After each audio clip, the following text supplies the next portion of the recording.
Fala, meu querido, minha querida, beleza? Sobral na área para a gente poder falar hoje de processo civil, competência. E seguindo a mesma lógica, né, de que eu tenho feito nas outras aulas, como processo civil é uma matéria que normalmente a galera tem um pouco de dificuldade, então eu sempre vou introduzir com uma parte aqui de teoria. No caso, eu quero ver se eu bato com vocês aqui do artigo 42 até o artigo 53 do Código de Processo Civil. Para mim ele é bem importante, se chegar até ele já vai estar bom. E depois, vamos resolver as questões aqui para a gente ver o que é mais relevante para fins de prova, beleza? Bora, vamos lá. Então, pega o artigo 42 do CPC, ele fala o seguinte: as causas então, da competência interna da competência. As causas cíveis serão processadas e decididas pelo juiz no limite de sua competência, ressalvadas as partes o direito de instituir o juízo arbitral na forma da lei. Só para fins de informação, não cai na sua prova, tá? Não sei que vem expresso no edital, mas normalmente não cai. Lei de arbitragem é a Lei 9.307, tá? E na Lei 9.307 ela fala o seguinte: as pessoas capazes de contratar poderão valer-se da arbitragem para dirimir litígios relativos a direitos patrimoniais disponíveis. Vou repetir. As pessoas capazes de contratar poderão valer-se da arbitragem para dirimir litígios, conflitos relativos a direitos patrimoniais disponíveis. Aí vamos entender, gente. Se eu tenho direitos patrimoniais disponíveis, logo eu também teria direitos patrimoniais indisponíveis. Exemplo. Eu estou discutindo com você a propriedade desse celular, beleza? Vamos dizer que o celular seja meu, mas indevidamente esteja com você, tá? Mas eu posso dispor desse direito? Dispor, ou seja, por exemplo, renunciar a esse direito. Olha, quer saber, eu vou vender esse celular para você. Eu posso fazer o que eu quiser com ele, o celular é meu.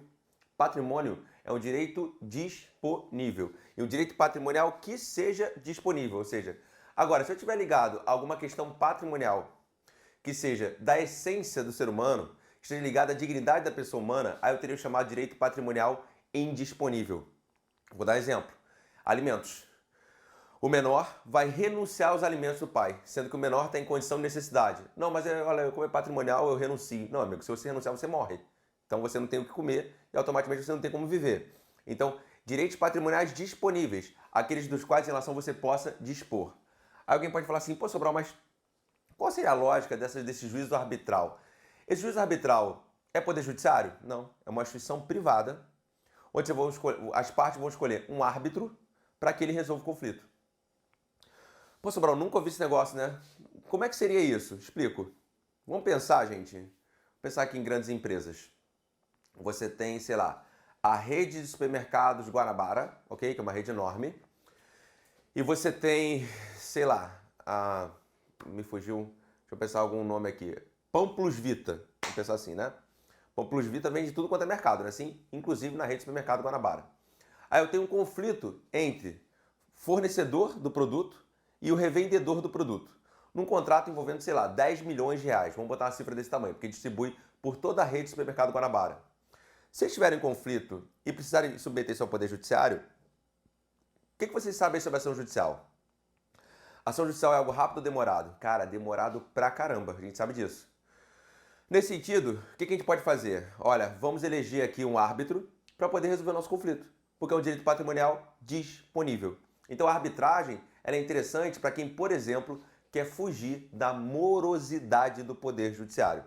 E aí, quem é que pode submeter a arbitragem? E quem é que pode e que tipo de direito pode ser submetido? Mais uma vez, o artigo 1º. As pessoas capazes de contratar, por exemplo, um menor, então não poderia, né? As pessoas capazes de contratar poderão valer-se da arbitragem para dirimir litígios relativos a direitos patrimoniais disponíveis. Então volta no CPC, artigo 42, ele fala: causas cíveis serão processadas e decididas pelo juiz no limite de sua competência. Todo juiz exerce jurisdição, mas nem todo juiz tem competência, né? Por exemplo, o juiz de direito da Vara da Capital, no Rio de Janeiro, ele exerce jurisdição. Por quê? Porque ele diz o direito que deve ser aplicado no caso concreto. Já falei a aula anterior para você o que é jurisdição. Mas ele exerce competência em todo o território nacional? Ele tem competência em todo o território nacional? Não, ele tem competência onde? Ali na comarca da capital, onde ele trabalha. Então todo juiz exerce jurisdição, mas nem todo juiz tem competência. E o juiz ele vai ter competência conforme tiver definido no limite da lei. Vamos anotar isso. Então, vamos lá, deixa eu botar aqui. Todo juiz exerce jurisdição. Já falamos isso aqui em outros encontros. Mas nem todo juiz tem competência.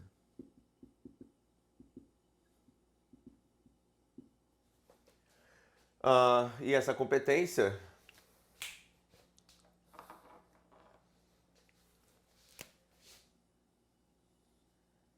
nos limites da lei.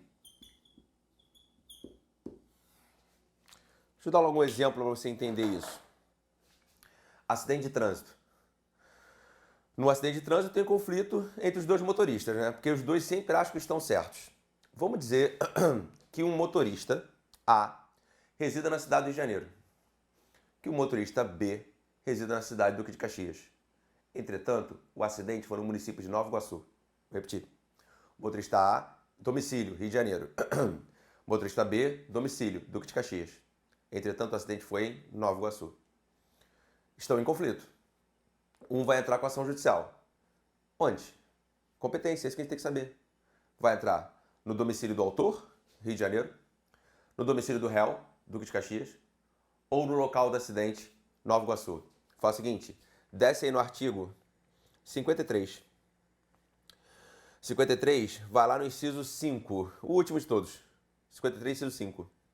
Ele fala assim, domicílio do autor ou local do fato, para ação de reparação de dano sofrido em razão de delito ou acidente de veículo, inclusive aeronaves. Então, ou seja, o autor pode entrar no seu domicílio, no caso aqui, Rio de Janeiro, ou pode entrar no local do fato, ou seja, Nova Iguaçu, e não no domicílio do réu, Duque de Caxias. Beleza? Então, o juiz exerce a sua competência nos limites da lei. Logo, nessa demanda, qual juiz teria competência? O juiz do Rio de Janeiro, que é o domicílio do autor, ou, tanto faz, o juiz de Nova Iguaçu, local do fato. Não tem competência o juiz de Duque de Caxias. Vamos anotar isso aqui? Vamos lá. Então, no limite da lei. Vou botar aqui de azul. Eu tenho aqui, ó. Já sei.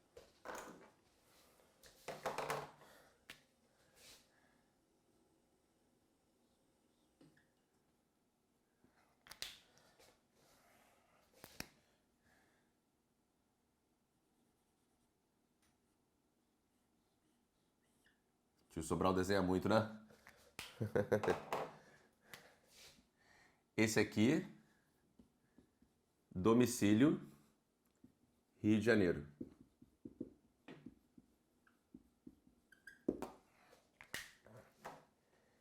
Esse aqui,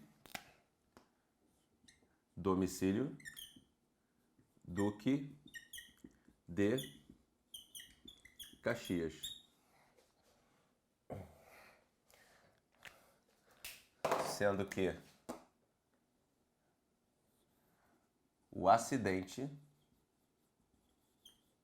ocorreu em Nova Iguaçu. Logo,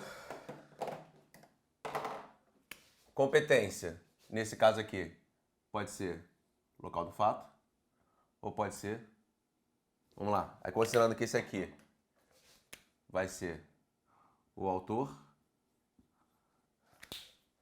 e esse aqui vai ser o réu. Então a competência pode ser aqui ou pode ser aqui. Beleza? Show de bola? Porque está definido em lei. Aonde?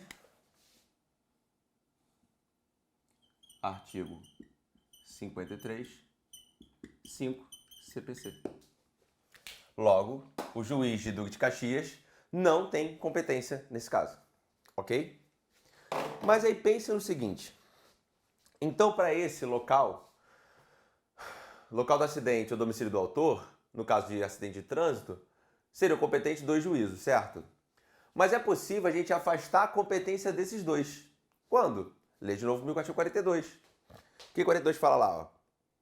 As causas cíveis serão processadas e decididas pelo juiz no limite da competência, ressalvado às partes o direito de instituir juízo arbitral. Então, ou seja, Vamos lá. Veículo é direito patrimonial disponível. Então, as partes podem instituir juízo arbitral. Então, vou botar acidente local do autor, salvo se as partes instituírem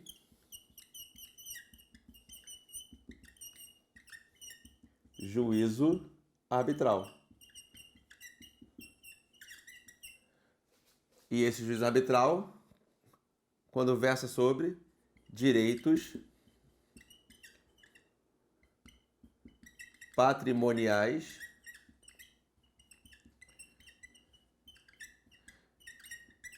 disponíveis. Beleza? Por exemplo, se os dois motoristas falam assim, cara, a gente vai brigar no Poder Judiciário, vai demorar muito, o juiz não entende nada de acidente do trânsito, eu tenho um cara aqui que é bom, que eu posso indicar pra você pra gente poder decidir junto essa história. O cara, realmente, esse cara aí é melhor. Vamos lá pra justiça arbitral. Se eu vou pra justiça arbitral, aí não vai ser competência nem do local do acidente, nem do domicílio do autor. É conforme é definido lá no juízo arbitral, ok? Beleza. 43. Aí, olha só. Antes de ler o 43, continuando nesse exemplo. Então, gente, nesse caso concreto aqui, eu teria dois juízos competentes, né? Tanto do local do acidente quanto do domicílio do autor. Ambos seriam competentes. Tá, e qual vai ser competente no caso? O que eu escolher. E o que eu escolher vai fixar um negócio chamado prevenção. E aí eu vou fixar a competência. Como assim? Se eu, por exemplo, der entrada em Nova Iguaçu, eu não posso depois desistir do processo e dar entrada no Rio de Janeiro. Mesma coisa. Se eu der entrada no Rio de Janeiro, eu não posso depois desistir do processo e dar entrada em Nova Iguaçu. Por quê? Leia comigo o artigo 43. 43 fala: determina-se a competência no momento do registro ou da distribuição da petição inicial. Cara, Sobral, eu não sei nem o que é registro, nem o que é distribuição. Vamos desenhar. Vamos lá.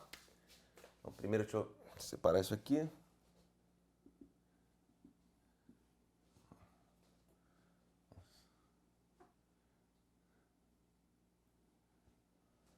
Petição inicial. PI. Gente, o que é petição inicial? É o documento por meio do qual o autor provoca o Poder Judiciário exercendo o seu direito de ação. Lembra? E essa petição inicial vai ter os meus pedidos, aquilo que eu quero. No caso aqui, indenização, ok? Então, ou seja, a petição inicial, ela pode estar sujeita a registro ou a distribuição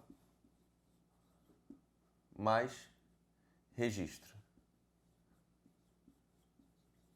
Beleza? Sujeito a registro ou distribuição mais registro. Vamos entender isso aqui. Vamos dizer que quando você vai dar entrada num determinado processo no local, seja o caso de vara única.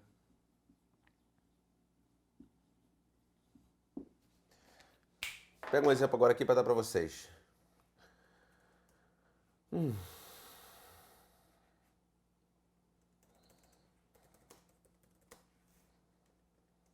Aqui. Vara única de Mangaratiba. Fica aqui no estado de Janeiro.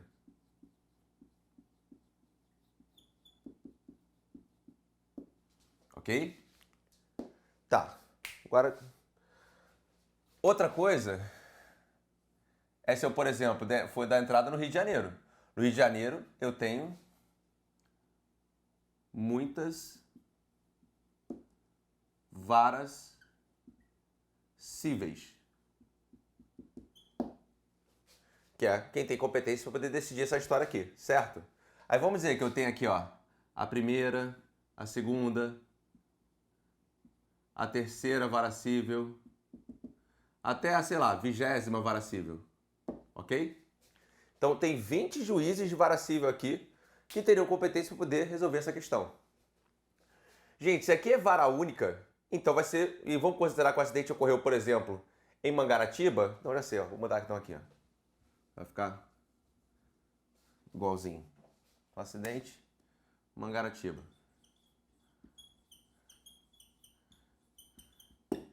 E eu resolvi dar entrada na petição inicial lá em Mangaratiba. Quando eu protocolei, eu fiz o registro. Então, aqui em Mangaratiba, eu vou fazer o registro da petição inicial. Sobral, como assim registro? Cara, alguma vez na tua vida, você já foi a algum lugar e fez um protocolo de um documento. Aí quando você faz o protocolo, a pessoa que recebe, coloca numa máquina e faz assim, tchic, tchic. Não faz assim, ó? Não faz um registrozinho lá, um papelzinho que sai? Tipo quando no banco você vai pagar um boleto, então a mesma coisa. Registrar a petição inicial. Você foi lá e fez o registro da petição inicial na Vara Única de Mangaratiba. No que você registrou, o juiz da Vara Única de Mangaratiba passou a ser o competente. Ou seja, aqui eu fixei a competência. Porque até então, o juiz do Rio de Janeiro poderia ser competente, não poderia? Poderia. Mas no momento que você registrou a petição inicial em Mangaratiba, a competência fixou em Mangaratiba, ok? Não, você quer dar entrada no processo no Rio de Janeiro. Só que no Rio de Janeiro tem muitas varas cíveis. O que você precisa fazer primeiro? Distribuição. Distribuir, sorteio. Qual juiz vai analisar? Você pode escolher? Não. Por que você não pode escolher? Porque eu violaria o princípio do juiz natural, beleza? Então, nesse caso, o que você vai fazer? Primeiro você faz a distribuição, que nada mais é do que um sorteio. Aí vamos dizer que sorteou e caiu na terceira vara cível. Eu vou lá e faço o registro da petição inicial na terceira vara cível. No que eu registrei a petição inicial na terceira vara cível, o que aconteceu? Eu fixei a competência. Deu para entender? Show de bola? Tranquilo? Então, de novo, lendo comigo o artigo 43. Ele fala assim: determina-se a competência no momento do registro ou da distribuição da petição inicial, sendo irrelevantes as modificações de estado de fato ou de direito ocorridas posteriormente, salvo quando suprimir o órgão judiciário ou alterar a competência absoluta. De novo, determina-se a competência no momento do registro, quando for vara única, ou da distribuição. Aqui, ó. Eu vou só inverter a ordem. Distribuição, terceira vara cível. Na distribuição, eu fixei a competência. Vai inverter a ordem aqui. Terceira vara cível. Fixei a competência. E agora, lá na terceira vara cível, eu faço o registro. Beleza. Então vamos lá. Determina-se a competência no momento do registro de distribuição da petição inicial. Ok. Sendo irrelevantes as modificações do estado de fato ou de direito ocorridas posteriormente. Presta atenção. Sendo irrelevantes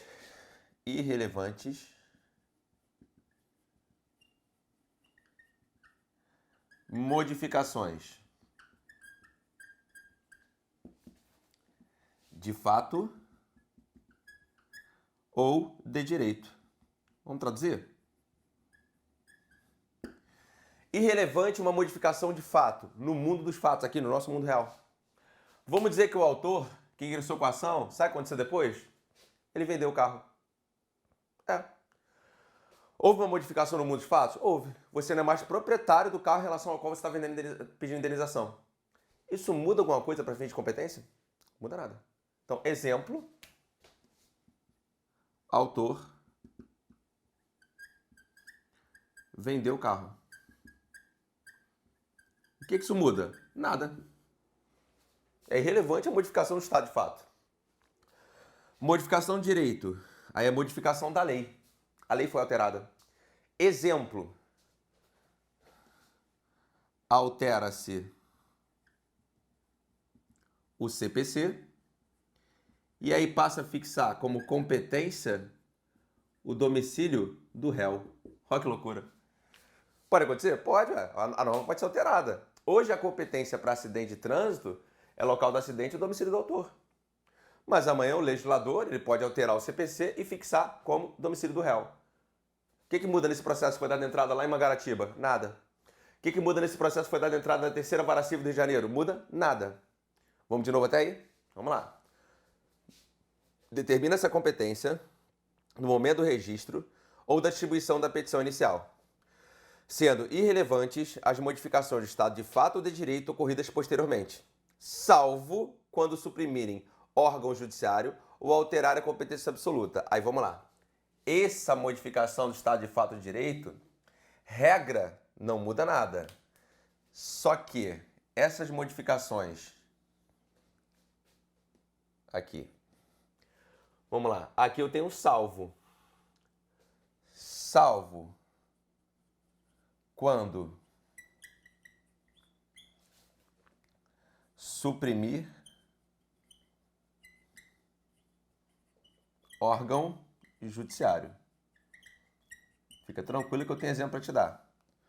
Ou quando alterar competência absoluta.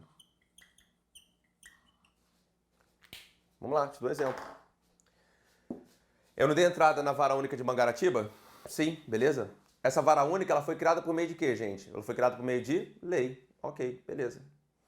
Só tem um problema. Veio uma lei depois e extinguiu a vara única de Mangaratiba.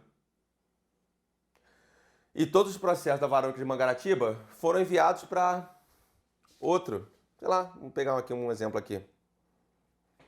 Ó.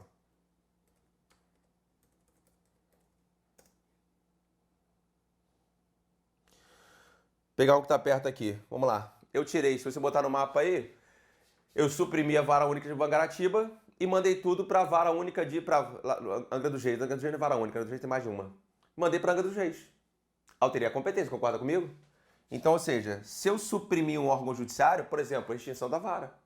Extinção da vara, o processo vai para outra vara. Qual outra vara que foi designado? Foi designado tudo para onde? Angra dos Reis. Aí, nesse caso, alterou a competência, entendeu? Porque, inicialmente, Angra dos Reis tinha alguma competência para analisar isso? Não, não tinha nenhuma. Ou alterar em competência absoluta. Aí, vamos lá, gente. Eu tenho que falar com você aqui rapidinho agora.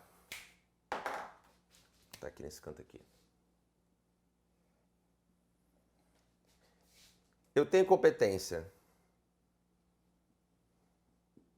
em razão do tipo absoluta e do tipo relativa. Absoluta, competência em razão da matéria, em razão da pessoa, em razão da função. Competência relativa, competência em razão do valor, competência em razão do território. Anota aí. Absoluta, MPF, território, VT. Anota aí. Absoluta, MPF, território, VT.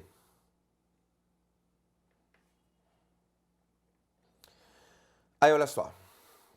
Para me ajudar a te explicar isso aqui, eu queria que você desse uma olhadinha no artigo 54 do CPC. Vamos lá? Coloca aí. A competência relativa poderá, valor e território, poderá modificar-se pela conexão continência. Não, esse não. Vamos no outro que é mais fácil para a gente enxergar nisso. 63.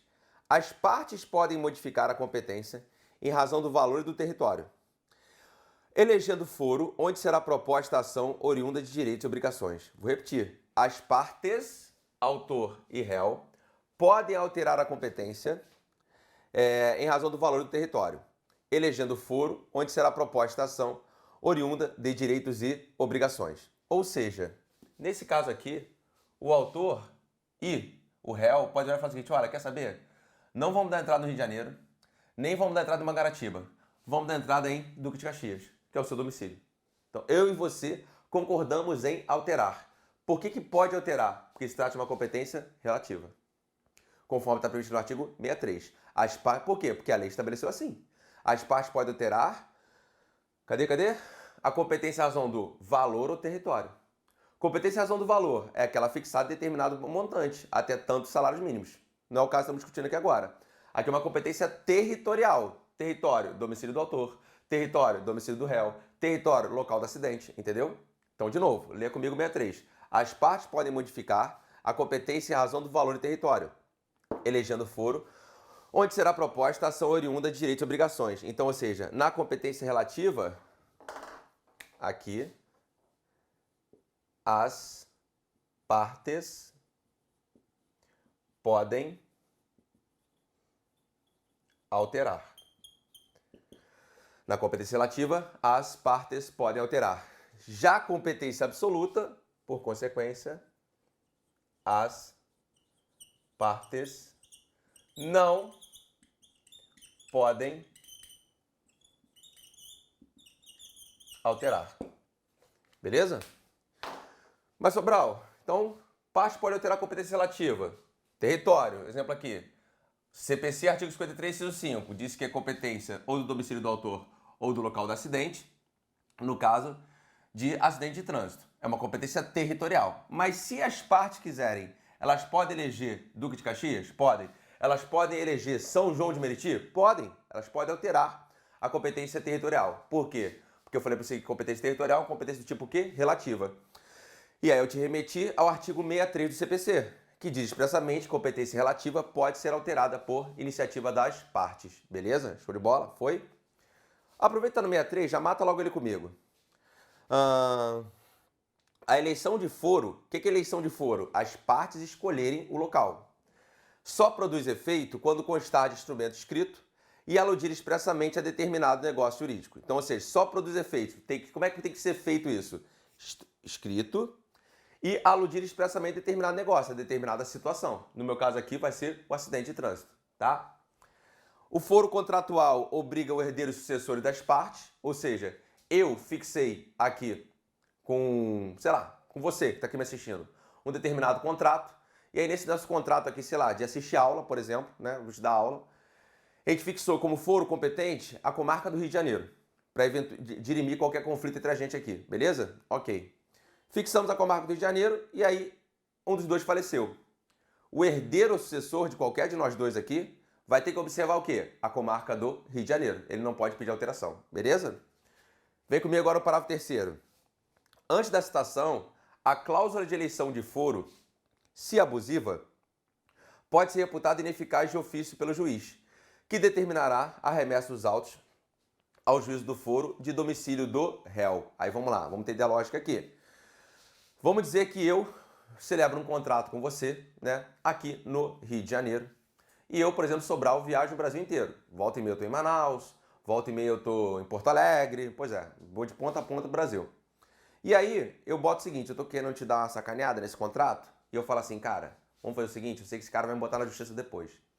Como as partes são livres para escolher competência territorial, eu e você falamos o seguinte, olha, se tiver algum conflito aqui nesse nosso contrato, você vai ter que dar entrada em processo contra mim lá no Amazonas, lá em Manaus, beleza? Para mim não tem problema, que volta e meia eu tô em Manaus, o problema vai ser para você. Concorda comigo que essa cláusula é abusiva? A abusividade, por quê? Porque ela impede o teu acesso ao poder judiciário.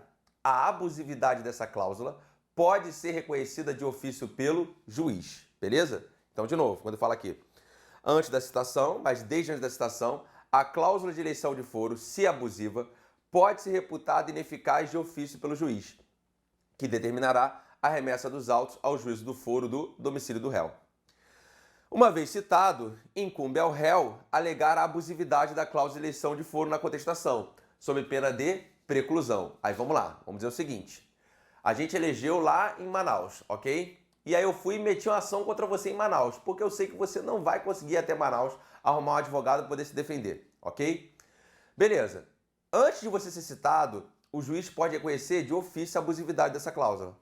Depois da citação, você que tem que pronunciar. Como ele fala aqui, parágrafo 4º. Citado, incumbe ao réu alegar a abusividade da cláusula de eleição de foro na contestação, sob pena de preclusão, beleza? Então, uma vez citado, cabe a você alegar. E se você não alegar, precluiu, ou seja, aquela matéria morre. Ou seja, o juiz que inicialmente era incompetente, o juiz lá de Manaus, tornou-se o quê? Competente. Ou seja, na competência relativa, ocorre um fenômeno chamado prorrogação de competência. Então, mais uma vez, essa competência aqui, a gente fala que pode rolar a chamada prorrogação de competência. Enquanto a competência absoluta, ela é uma competência do tipo improrrogável. O que quer dizer uma prorrogação de competência? O juiz que inicialmente era incompetente vai se tornar o quê? Competente. Vamos lá. Essa cláusula era abusiva. Não era para ser em Manaus, ok? que vai acontecer? Se chegar lá e você não falar nada, aquele juiz vai se tornar o quê? Competente, aquela cláusula morre. Entendeu? Então o que é prorrogação de competência? É aquele juiz que inicialmente era incompetente, se ninguém fala nada, depois ele se torna competente. Quer outro exemplo? Te dou. Imagina aqui, domicílio do autor e acidente, ok? Eu, Sobral, que sou o autor, resolvo entrar em Duque de Caxias. Vai Sobral outro lugar errado, entra em lugar errado. Pode juiz de ofício, o juiz Duque de Caxias, reconhecer que ele é incompetente? Não, não pode fazer isso. Porque ele só poderia reconhecer de ofício se a competência fosse o quê? Absoluta. Competência relativa, ele não pode fazer isso. Mas, e o que vai acontecer? Se chegar lá Duque de Caxias, você, réu, tem que alegar que o juiz Duque de Caxias é incompetente, beleza? Se você não alegar que o juiz Duque de Caxias é incompetente, ele vai se tornar o quê? Competente. Como é que é o nome disso? Prorrogação de competência. Então, mais uma vez, o que é prorrogação de competência? É um fenômeno que ocorre na competência relativa. Se ninguém pronunciar a incompetência do juiz, esse tornar-se-á competente. Deu para entender aqui? Show de bola? A gente vai dar uma pausa e eu já volto para te dar continuidade, beleza? Vamos nessa? Vamos dar continuidade? Vamos lá, vamos trabalhar. Então, a gente chegou a separar aqui, eu já conversei com vocês sobre artigos 42 e 43, né? O 42 vai falar da competência do juiz no limite da lei, falei do juízo arbitral, falei no momento que se determina a competência, né? No momento do registro ou distribuição da petição inicial, alteração de fato ou de direito posterior não muda nada, salvo supressão de órgão judiciário ou se alterar a competência absoluta, né? Pois é, então faltou a gente comentar isso aqui. Supressão de órgão judiciário, foi o exemplo que eu falei. Suprimiu a vara única de Mangaratiba, mandou para outro lugar, altera a competência, foi para Angra dos Reis, lembra desse exemplo? Ou então se alterar a competência absoluta, faltou a gente conversar isso aqui. Lembra que eu coloquei para você aqui? Competências absolutas, matéria, pessoa e função, e competência relativa, valor e território. Lembra disso? Ok? Falei para você que a competência relativa poderia ser alterada por vontade das partes. Por exemplo, chamado foro de eleição. Ou seja, eu e você temos um determinado conflito, por hora aula, uma questão contratual, você quer 10 aulas, quer pagar tanto, eu quero receber tanto, temos um conflito. Qual vai ser a regra da competência aqui? Domicílio do réu, você vai até ver comigo, né? Artigo 46. Então, uma competência territorial. Domicílio onde fica o domicílio do réu, território, né? Vamos dizer que eu moro no Rio de Janeiro e que você more, sei lá, em Campos, norte do estado, beleza? Se eu entrar com ação contra você, domicílio do réu, então no teu domicílio. Se você entrar com ação contra mim, no meu domicílio, que eu vou ser o réu, entendeu? Então, nesse caso contratual, a regra, a competência é o domicílio do réu. Mas eu e você, eu moro no Rio, você mora em Campos, né? 350 quilômetros, 400 de distância, não sei, 300 e pouco. Nós podemos eleger, sei lá, Macaé, que fica ali perto, ali no meio do caminho, mais ou menos. Então vamos eleger Macaé como foro para dirimir aquela questão. E lembra, se esse foro for abusivo, de alguma forma, o juiz, antes da citação, pode reconhecer a abusividade, conversamos sobre isso, e depois da citação, cabe ao réu alegar em contestação sob pena de preclusão, ou seja, se não alegar, morre e não tem mais como resolver aquela questão, ok? Beleza. Vamos conversar agora um pouquinho sobre os artigos, pelo menos aqui, 45, 46 e 47. São os três que eu quero tratar nesse momento. O 45 ele fala assim, ó, tramitando o processo perante outro juízo, os autos serão remetidos ao juízo federal competente, se nele intervier a União, suas empresas públicas, entidades autárquicas e fundações ou Conselho de Fiscalização de Atividade Profissional. Gente, cadê a caneta? Tá aqui. Na qualidade de parte ou terceiro interveniente, exceto as ações. Aí vamos lá, vamos entender o que está escrito aqui. Sei que você não entendeu nada. Tramitando o processo em outro juízo. Ele não fala assim? Outro juízo. Exemplo está na Justiça Estadual. Por que o outro juízo é a Justiça Estadual?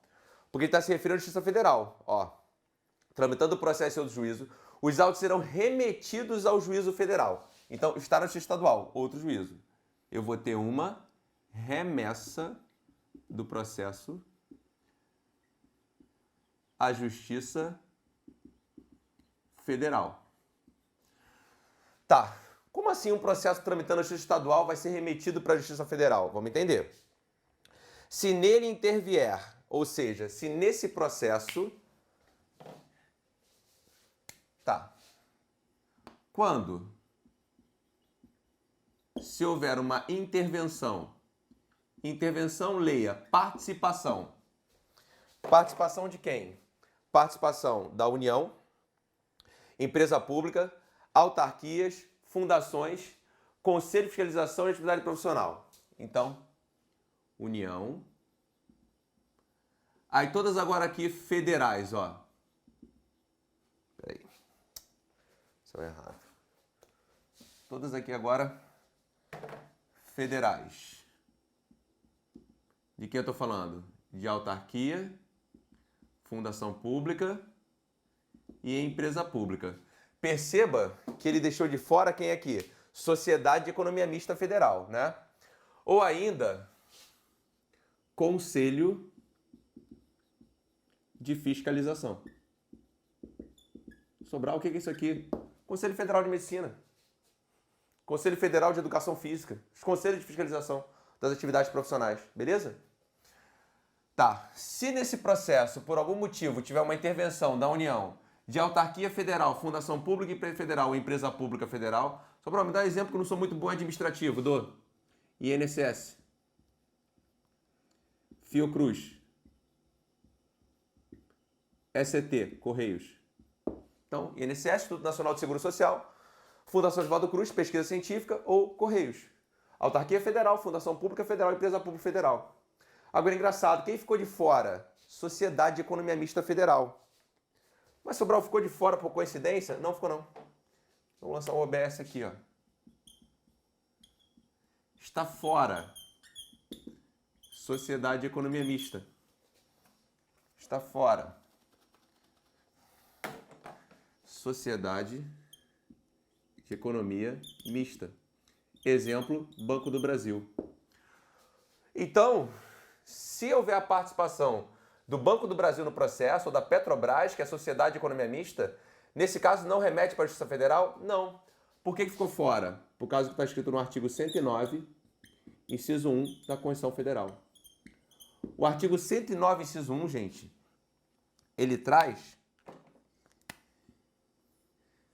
competência da Justiça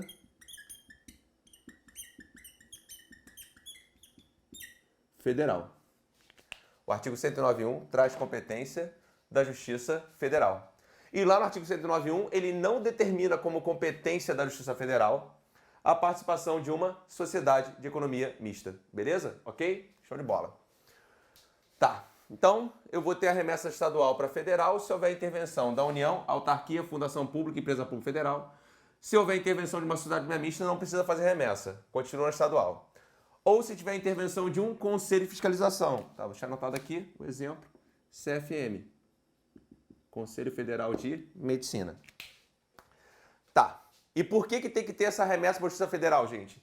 Porque no artigo 109.1 é competência da Justiça Federal analisar processo contra essa galera aqui. Perceba, nesse caso eu não estou discutindo a matéria do processo, estou discutindo contra quem é o processo. Se o processo é contra a União, contra o INSS, contra a Fiocruz, contra os Correios ou contra o Conselho de Fiscalização, é uma competência à razão da pessoa. E você viu comigo? Essa competência aqui, ó, todas essas aqui, são competências em razão da pessoa,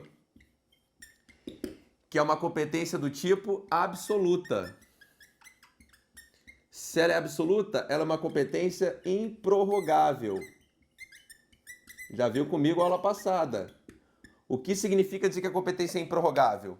Mesmo que você entre no juízo incompetente, esse processo não prorroga. Aquele juízo continua sendo incompetente. Lembra da territorial, que era diferente? Acidente de trânsito, mais uma vez, domicílio do autor ou local do fato. Lembra? Beleza? Mas se eu entrar no domicílio do réu e ninguém fala nada, o que vai acontecer? Prorrogação de competência. Tá, e se você der entrada com processo da Justiça Estadual contra a União e ninguém fala nada, e não for feita a remessa para a Justiça Federal, vai sobrar, às vezes o cara que não é do direito, ele fica assim, mas Sobral, como não seria feita a remessa? Simples, porque as pessoas erram. É isso aí na prática, erra. A União entra no processo e ninguém pede a remessa para a Justiça Federal. Aquele processo decidido pelo juiz estadual é válido ou nulo? Nulo, não vale. Por quê? Porque é uma competência absoluta. Essa competência ela é improrrogável, beleza? Lembrando, competência relativa prorroga, pode ser alterada pelas partes. Competência absoluta, ela não prorroga, ela é improrrogável e não pode ser alterada pelas partes, ok?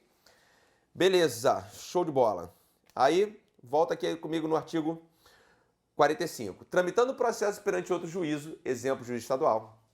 Os autos serão remetidos ao juízo federal competente se nele intervier União, suas empresas públicas, entidades autárquicas e fundações, todas federais, ou conselho de fiscalização, na qualidade de parte ou terceiro interveniente. Ou seja, então isso aqui é a regra. Isso aqui é a regra. Então vamos lá. Isso aqui é a regra. Só que aí eu tenho um salvo. Salvo quais casos? Ou seja, salvo quais casos eu não terei remessa para a Justiça Federal. Ou seja, se eu estou no salvo, é porque não haverá remessa para a Justiça Federal. É porque não haverá remessa para a Justiça Federal. Quando? Quando for o caso de, anota aí comigo, recuperação judicial. Quando for o caso de falência. Quando for o caso de insolvência civil. E quando for o caso de acidente do trabalho. Recuperação judicial, falência, insolvência civil e acidente do trabalho. Por quê, gente? Porque nesses casos, a lei define a competência dessa vara e você não pode alterar. Por exemplo, recuperação judicial e falência, processa na vara empresarial, justiça estadual. Nesse caso, não tem como remeter para a Justiça Federal. Acidente de trabalho, também processa na Justiça Estadual, nas chamadas varas de acidente do trabalho. Nesse caso, não tem remessa. Mesmo que a União entre no processo, o processo continua, por exemplo, na Justiça Estadual. Beleza? Também não vou ter remessa se for uma ação na Justiça Eleitoral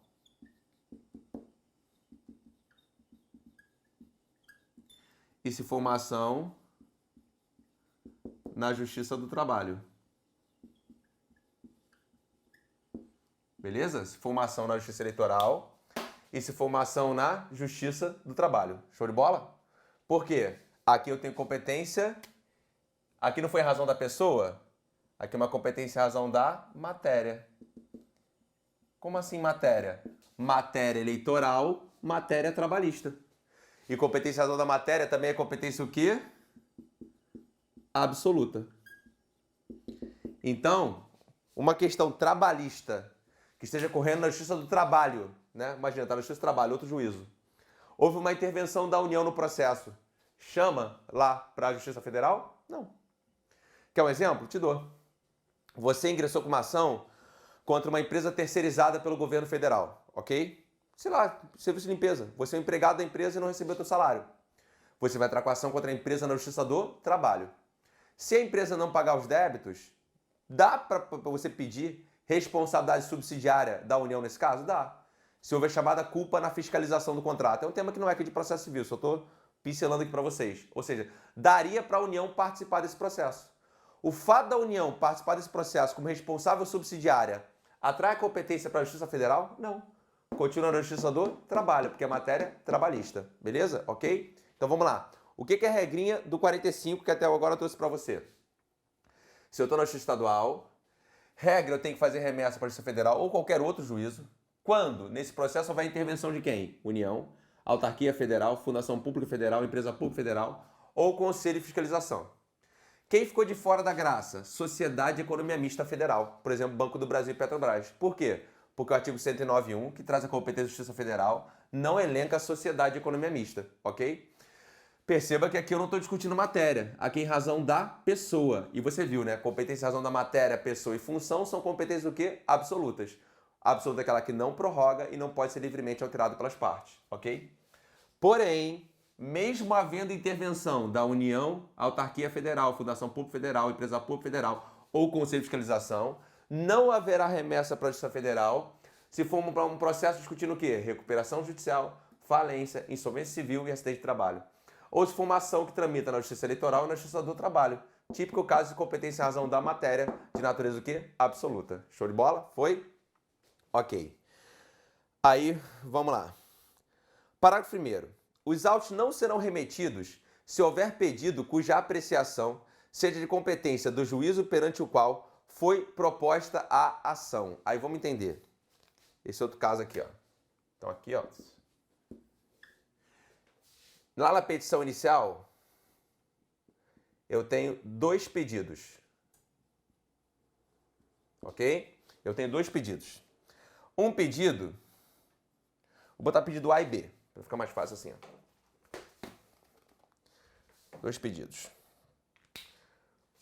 O pedido A é de competência da Justiça Estadual. Analisar, ok? O pedido B é de competência da Justiça Federal. Ué, Sobral, é possível acumular pedidos num processo? Sim. Você resolveu fazer 2 pedidos, só tinha um problema. O que era para você ter feito? Era você ter entrado com uma ação na Justiça Estadual e com outra ação na Justiça Federal, entendeu? Você deu mole, botou tudo numa ação só e protocolou na Justiça Estadual. O caso acima, a gente está discutindo aqui, isso aqui é quando tem basicamente um pedido, ou pedido só, sem discussão. Aqui, quando eu tenho essa divergência, um pedido que é de competência estadual e outro que é de Justiça Federal, o que o juiz estadual vai fazer? Ele vai fatiar o processo e mandar uma parte para a federal? Não. Leia comigo o parágrafo 1º. Os autos não serão remetidos se houver pedido cuja apreciação seja de competência do juízo perante o qual foi proposta a ação. Aí vamos lá. Essa petição inicial foi proposta na Justiça Estadual. Só que tem questão aqui que é da estadual e questão que é da federal. Nesse caso aqui, haverá remessa para a Justiça Federal? Haverá remessa para a Justiça Federal? Não. Já vimos aqui que não. Beleza? Não faz remessa nesse caso. Mas, Sobral, aí vai ficar o problema. O juiz estadual vai acabar julgando o pedido da Justiça Federal. Calma, leia comigo. Continua. Na hipótese do parágrafo 1º ao parágrafo 2º, na hipótese do parágrafo 1º, o juiz, ao não admitir a acumulação de pedidos, em razão da incompetência para apreciar qualquer deles, ou seja, o que o juiz estadual vai fazer? Ele fala, olha, não tem como eu acumular isso aqui, porque eu não tenho competência para analisar esse pedido. Primeiro, ele não vai remeter, e ele fala, não tenho competência para analisar. Aí ele fala, não examinará o mérito daquele em que exista interesse da União, suas entidades autárquicas e suas empresas públicas. Ou seja, o que o juiz estadual faz com esse pedido? Essa é a pergunta, concorda comigo? O que o juiz estadual faz com esse pedido? Se entender que é incompetente, não analisa.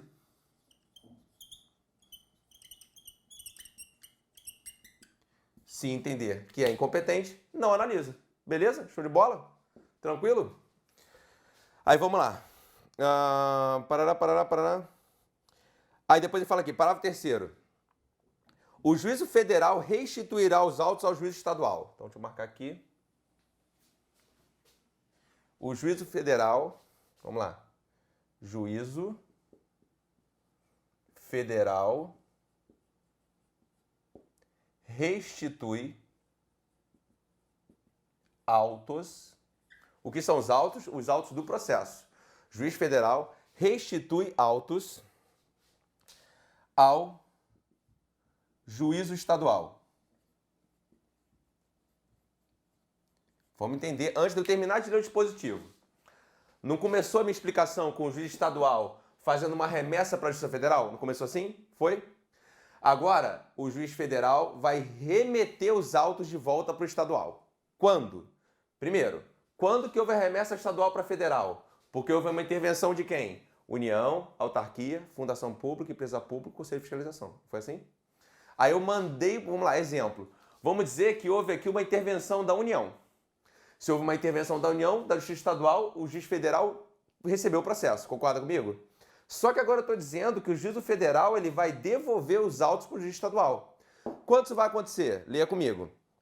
O juízo federal restituirá os autos ao juiz estadual sem suscitar conflito se o ente federal cuja presença ensejou a remessa for excluído do processo. Quando vai acontecer isso? O juiz federal restitui autos ao juiz estadual.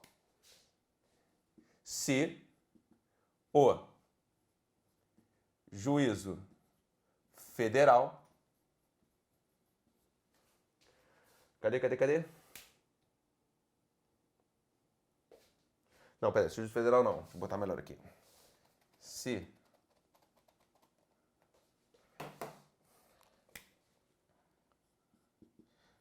a entidade que ensejou a remessa for excluída do processo.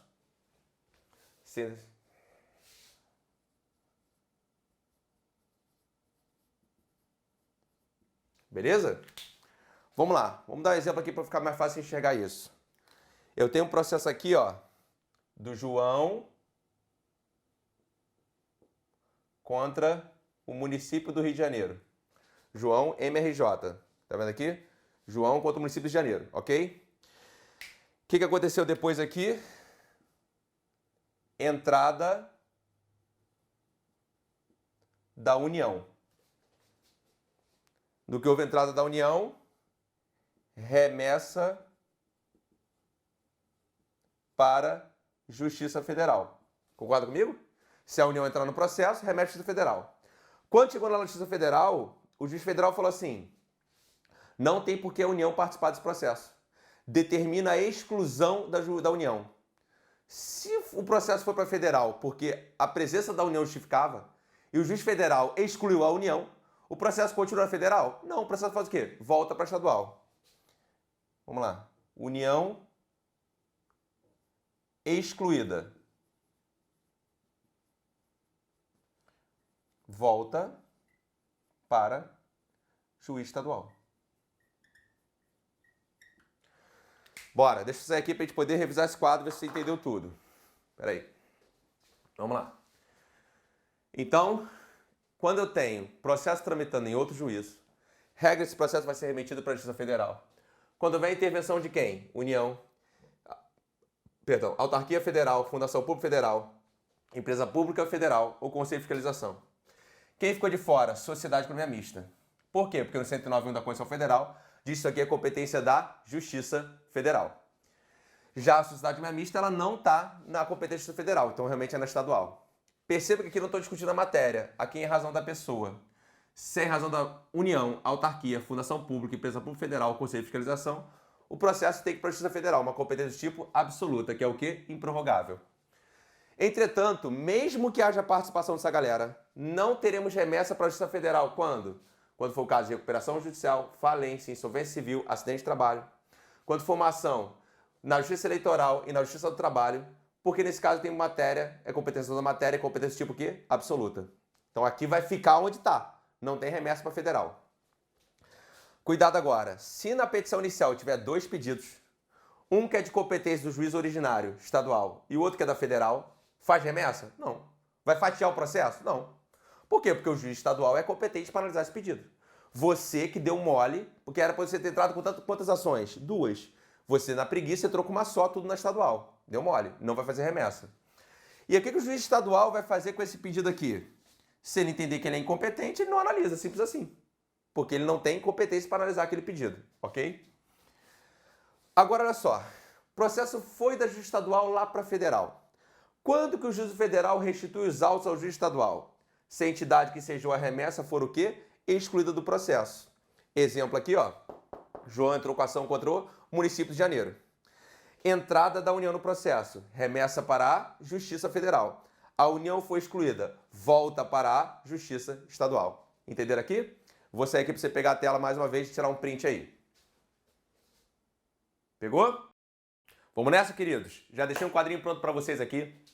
Para a gente falar agora dos artigos 46 e 47 do CPC, tá? O 46 está desse lado aqui e o 47 está desse lado aqui. Vamos lá. Primeira coisa que tem que saber é a diferença entre direito pessoal e direito real, ok? Direito pessoal é aquele que vincula pessoas, liga pessoas, enquanto direito real é aquele que liga a pessoa à coisa, a um objeto. Vamos entender. Sobral fecha um contrato com o aluno para dar uma aula no valor de R$100, beleza? Sobral fecha um contrato com o aluno para dar uma aula no valor de R$100. Existe um direito obrigacional aqui, obrigação de ambas as partes. Qual é a obrigação de Sobral? Está em azul, dar aula. Qual é a obrigação do aluno? Pagar R$100.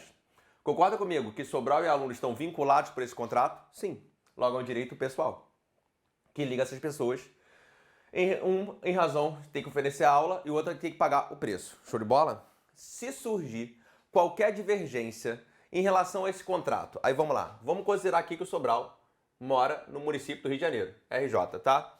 E o aluno mora no município de NI, Nova Iguaçu, ok? Então, Sobral, Rio de Janeiro, e o aluno, NI, Nova Iguaçu. Se o Sobral ingressar com a ação contra o aluno, Sobral o autor e o aluno é o réu, ok? Sobral o autor, aluno réu, tem que entrar onde? Domicílio do réu, é a regra.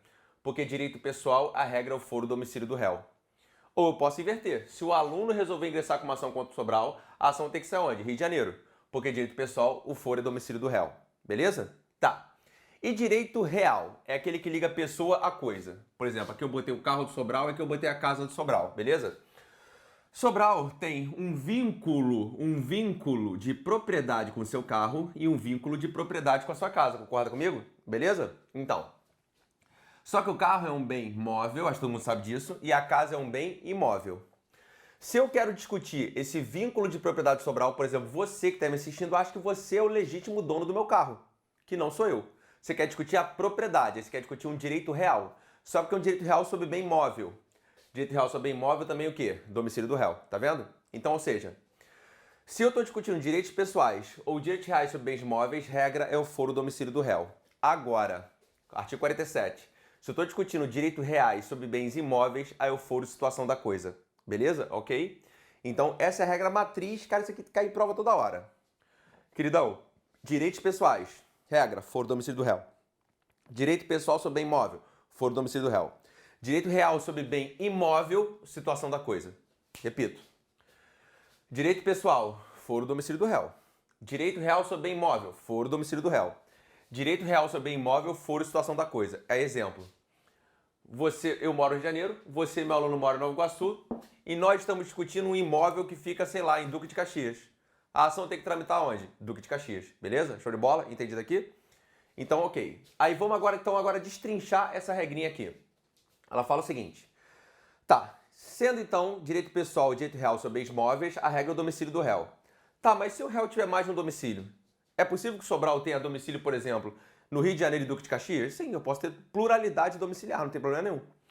O réu é demandado em qualquer um deles, então não tem problema. Se eu tiver mais de um domicílio, eu vou ser demandado em qualquer um dos domicílios. Agora, e se o domicílio do réu for incerto ou desconhecido?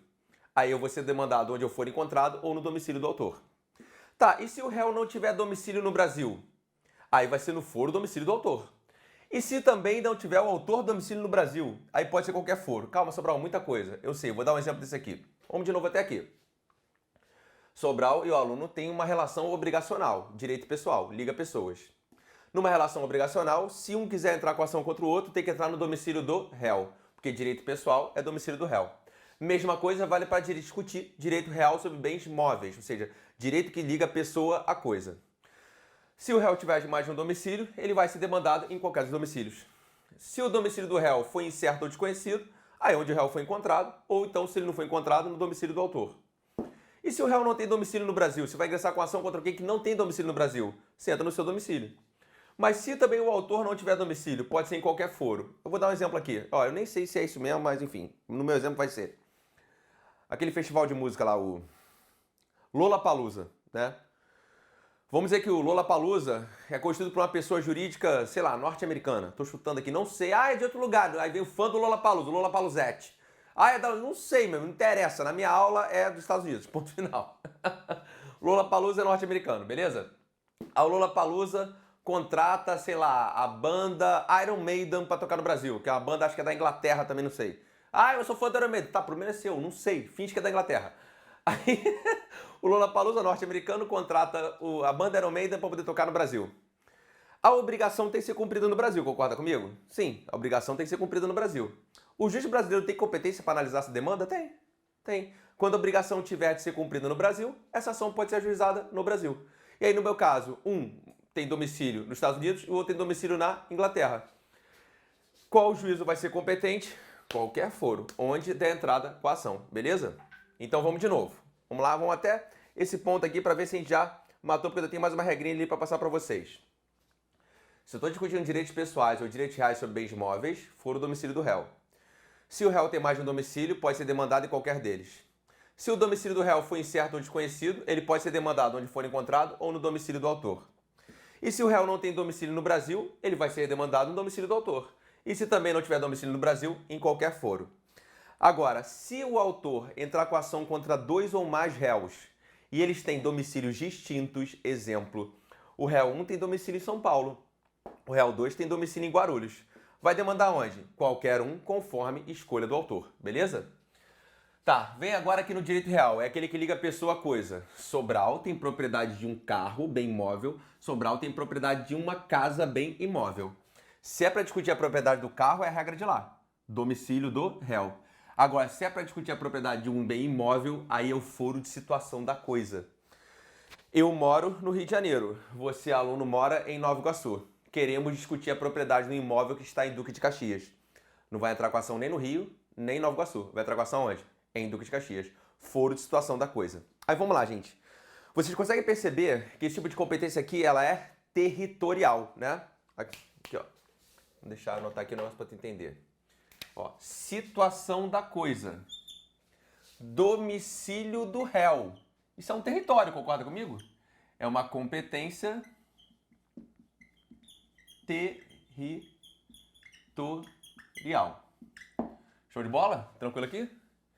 E a competência territorial, você aprendeu em regra que ela é o quê? Relativa. Por que ela é uma competência relativa? Porque ela pode ser alterada por vontade das partes. A parte pode eleger o chamado foro de eleição. Exemplo, o CPC está dizendo que se o Sobral entrar com ação contra o aluno, tem que entrar em Nova Iguaçu. O CPC está dizendo que se o aluno entrar com ação contra o Sobral, tem que ser no Rio de Janeiro, porque é o domicílio do réu. Só que o domicílio do réu é uma competência territorial. E competência territorial pode ser alterada por vontade das partes? Sim, pelo chamado foro de eleição. Já falamos disso em encontros anteriores. Lembra? Beleza? Ok. Só que, em se tratando de bem imóvel, é também uma competência territorial, mas aí a regrinha funciona de maneira um pouquinho distinta. Porque em razão da competência territorial do imóvel, a gente vai dizer que ela é uma competência territorial do tipo absoluta. A gente não vai dizer que é uma competência relativa. E vamos entender o motivo. Olha só. O 47 fala assim: direitos reais sobre bens imóveis pode ser o foro de situação da coisa. E que o autor pode optar pelo foro domicílio do réu ou foro de eleição. Ou seja, cabe escolha aqui, né? Se o litígio não envolver, o autor pode optar pelo foro domicílio do réu ou foro de eleição. Quando o litígio não envolver propriedade, vizinhança, servidão, divisão e demarcação de terras e enunciação de obra nova. Repito o quadro, vamos lá. Direitos reais sobre bens imóveis, foro de situação da coisa. Só que o autor pode optar pelo foro domicílio do réu ou pelo foro de eleição se o litígio não envolver propriedade, vizinhança, servidão, divisão e demarcação de terras e enunciação de obra nova. Nesse caso, se ele pode optar, é porque a competência não é o quê? Absoluta. Logo, se nesses casos ele não pode optar, é porque a competência é o quê? Absoluta. Vamos lá. Se pode optar, não é absoluta. Se não pode optar, é absoluta. Competência absoluta só pode ser aquela, gente. Como o próprio nome está dizendo. Competência absoluta. Só aquele ali pode analisar aquela questão. Então, mais uma vez. Regra, quando você vai discutir um imóvel, é o foro de situação da coisa. Mas dá para escolher domicílio do réu ou foro de eleição, aquele estabelecido pelas partes. Quando o litígio não envolver, fala propriedade, vizinhança, servidão, divisão e demarcação de terras e enunciação de obra nova. Então, se o litígio não envolve isso, você pode escolher. Se você pode escolher, não é absoluta. Mas, se o litígio envolver isso, tem que ser o da situação da coisa. Logo aqui, uma competência o quê? Absoluta, beleza? E a lei ainda fala, o CPC, que se for uma ação possessória mobiliária, é o foro da situação da coisa e é uma competência do tipo absoluta, beleza? Resumo esse quadro. Vamos lá, deixa eu sair aqui para você pegar um pouquinho, beleza? E vamos fazer um resuminho aí. 46 e 47 trazem as regras matrizes aqui de competência. 46, direito pessoal e direito real sobre bens móveis. Regra, foro domicílio do réu. Só que se o réu tem mais de um domicílio, ele pode ser demandado em qualquer um deles. Se o domicílio do réu for incerto ou desconhecido, ele pode ser demandado onde for encontrado ou no domicílio do autor. Se o réu não tem domicílio no Brasil, pode ser demandado no foro domicílio do autor. E se também não tiver domicílio no Brasil, pode ser demandado em qualquer foro. Agora, se o autor demandar contra 2 ou mais réus com domicílios distintos, pode ser demandado em qualquer um, conforme a escolha do autor. Agora, quando é direito real sobre bem imóvel, aí a regra é o foro situação da coisa. Aqui o autor pode optar pelo foro domicílio do réu ou pelo foro de eleição. Quando o litígio não envolver propriedade, vizinhança, servidão, demarcação de terra e enunciação de obra nova. Nesse caso, a competência vai ser o quê? Absoluta. Logo, se o litígio não envolver isso aqui, ela não é absoluta. Lembrando que o CPC fala que a ação possessória mobiliária é o foro de situação da coisa, ok? Para fechar, eu tenho uma informação lá no 46, parágrafo 5º. Ele fala assim, a execução fiscal. Deixa eu botar aqui no meio. Tá, e no caso da execução fiscal? Gente, o que é execução fiscal? É a cobrança de dívidas por parte do poder público. Quando você deve ao poder público, ele escreve aquele valor que você deve num cadastro chamado dívida ativa. E ele faz a cobrança daquele débito por meio de uma ação judicial chamada execução fiscal. Onde que o município do Rio vai entrar com uma execução fiscal contra você? Onde que o Estado do Rio vai entrar com uma execução fiscal contra você? Onde que a União Federal vai entrar com uma execução fiscal contra você, entendeu? Aí vamos lá. Veja comigo o parágrafo 5º, ele fala: a execução fiscal será proposta no foro, primeiro, do domicílio do réu.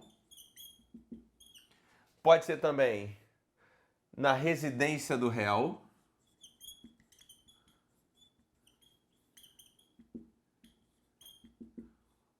Ou ainda, se for o caso, lugar onde for encontrado.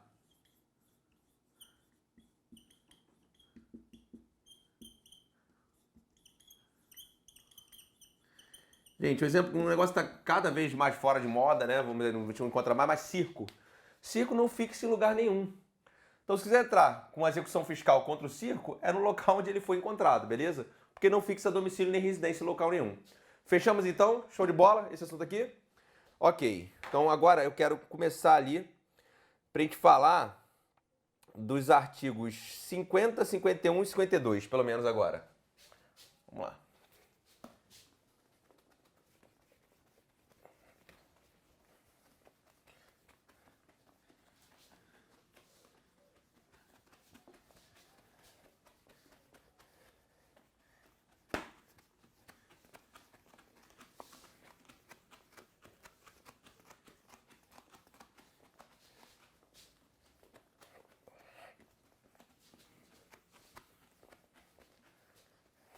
Vamos nessa. Olha o 50, gente. Ele falou assim: a ação em que o incapaz for réu. Não, muito melhor. Vai ficar melhor estruturado se eu falar primeiro de 51 e de 52 e dando tempo eu falo do 48 ao 50. O 51 e 52, sabe por quê? Eles estão falando agora da competência específica quando estiver envolvido no processo a União, Estado ou Distrito Federal. União, Estado ou Distrito Federal. Aí olha só o 51. É competente o foro domicílio do réu para as causas que seja autora a União. Então aqui, ó. Vamos lá. Então a União vai entrar com uma ação contra o João. Ok? A União a autora, o João é o réu. Aí vamos lá. Qual é a competência? Domicílio do réu.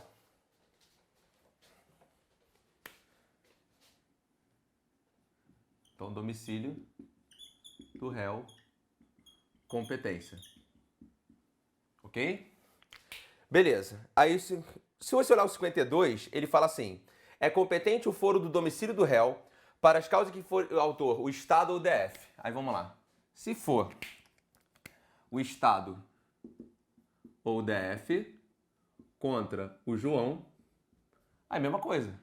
Estado, DF, autor, João, réu, domicílio do réu é o competente. Beleza? Ok. Aí volta no 51. Ele fala assim: se a união for demandada, agora é o contrário. Agora o João é autor, ele entra com a ação em face da união. João, autor, união, ré. Aí fala assim: se a união for demandada, a ação pode ser proposta no foro domicílio do autor, ocorrência do ato ou fato que originou a demanda, situação da coisa no Distrito Federal. Então aqui, se a união é ré, a competência vai ser domicílio do autor, local do ato ou fato. Local do ato ou fato, se eu estiver me referindo, por exemplo, a um acidente de trânsito, né? Não é acidente de trânsito, não. É uma ação indenizatória por um dano qualquer, tá? Parará. Situação da coisa.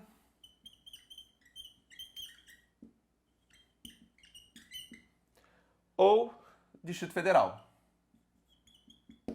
Beleza? Tá, agora vem no 52, parágrafo único. Ele fala: se o Estado ou o Distrito Federal for demandado, agora é João versus Estado barra DF. João é o autor, Estado barra DF é o réu. Aí, pode entrar, mais uma vez, domicílio do autor. Vamos lá. Competência. Domicílio do autor. Local do ato ou fato. Aí depois pode ser situação da... Cadê? Local do ato ou fato. Situação da coisa. Começa igualzinho, tá vendo? Situação da coisa. Eu falo assim: pô, Sobral, mas se os dispositivos são iguais, por que são dois artigos diferentes? É porque tem que ter algum tratamento diferente. O tratamento diferente vem agora, filho. Se eu botasse agora aqui Distrito Federal também, para estados e Distrito Federal, cara, para os estados não teria sentido, né? Imagina, uma ação contra o estado do Amazonas e você entrar com a ação no Distrito Federal. Uma ação contra o estado do Rio Grande do Sul e você tem que entrar com a ação no Distrito Federal. Não tem sentido. Por isso é que agora ele fala assim, ó. Ou na capital do respectivo ente federado. Na capital do ente federado. Na capital do ente federado. Então, a diferença é só isso aqui, ó. Ó, só esse finalzinho. Então, se a União entra com ação contra alguém, domicílio do réu. Se o Estado DF entra com ação contra alguém, domicílio do réu. Agora, se alguém entra com ação contra a União, domicílio do autor, local do ato ou fato, situação da coisa, Distrito Federal. Ou se alguém entra com ação contra o Estado DF, domicílio do autor, local do ato ou fato, situação da coisa, ou na capital do ente federado, ok? Aí vamos lá. O artigo 53, vou nele logo, porque ele é bem importante para fim de prova. Ele traz algumas regrinhas específicas de competência. Vamos lá. O 53 ele pode ser dividido em 5 incisos. Ele fala assim: competência do foro. Vamos botar aqui, ó, competência do foro. Aí eu vou botar o primeiro lá em cima, quando for qualquer questão ligada a divórcio, separação, 3 pontinhos aqui, tá? Divórcio, separação, anulação de casamento, reconhecimento de solução de não estável. Primeiro, vai ser o domicílio do guardião do filho incapaz.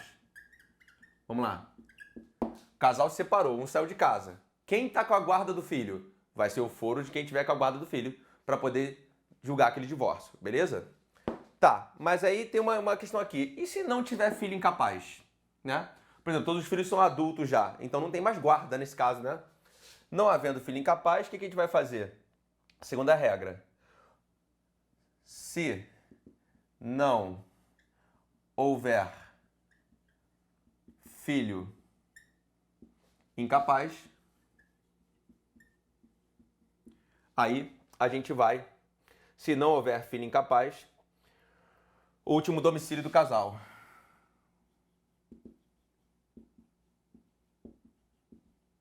Beleza? E ainda, e se nenhuma das partes, ou seja, nem o marido nem a mulher, e se nenhuma das partes reside no antigo domicílio?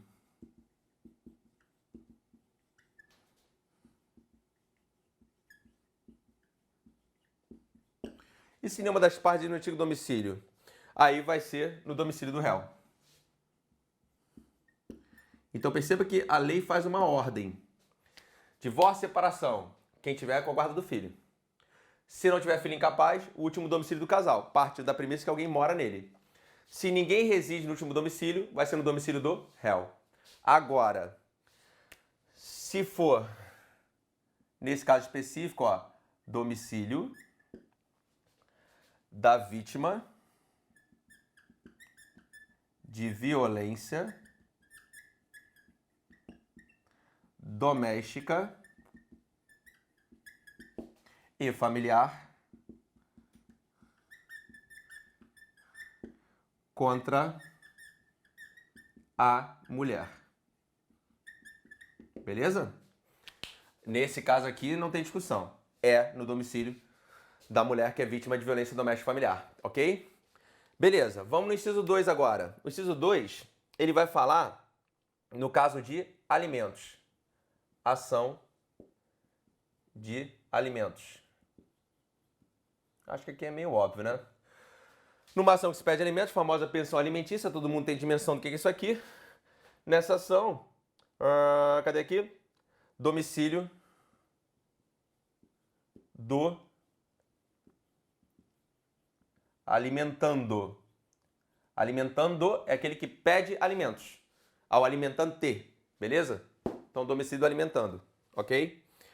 Aí, vamos lá. Eu tenho algumas regras agora quanto ao foro do lugar. Lugar de quê, Sobral? Vamos lá, eu tenho vários casos aqui. Eu tenho lugar. Quando for ré, pessoa jurídica. Vamos dizer que você ingressou com uma ação contra uma pessoa jurídica, beleza? Onde que vai ser? Onde está a sede.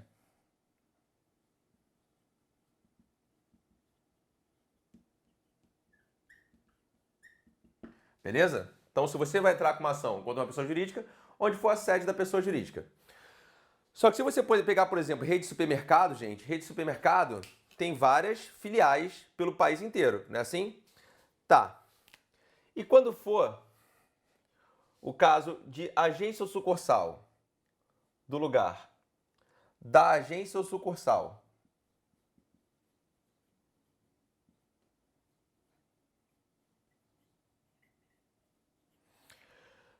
em relação ao quê?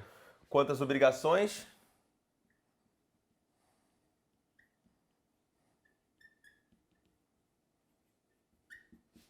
Que a pessoa jurídica contraiu. Vamos dizer que o Carrefour do Rio de Janeiro fez um contrato de fornecimento com uma empresa qualquer. Ah, mas a sede do Carrefour é em São Paulo, não interessa. Nesse caso, quanto a obrigação que o Carrefour do Rio de Janeiro contraiu, é da agência sucursal, ok? Vamos dizer agora, quando for ré, uma associação ou sociedade sem personalidade jurídica.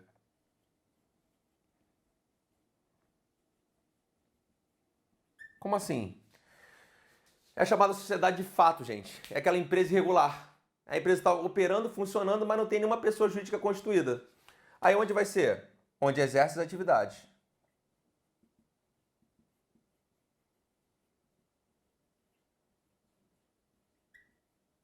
Onde exerce as atividades. Beleza? Eu vou botar, mas esse aqui tem que tomar cuidado se quiser cair em prova. Lugar da residência do idoso.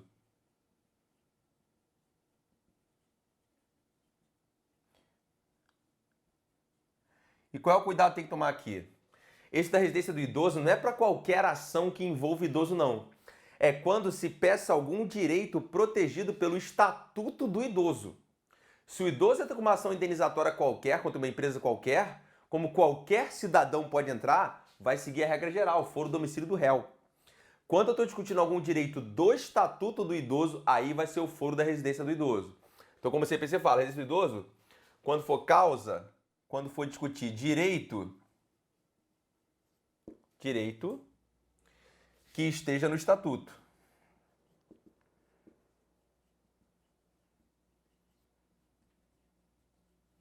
Que estatuto? No Estatuto do Idoso, beleza? Tá, eu ainda vou ter agora o foro do lugar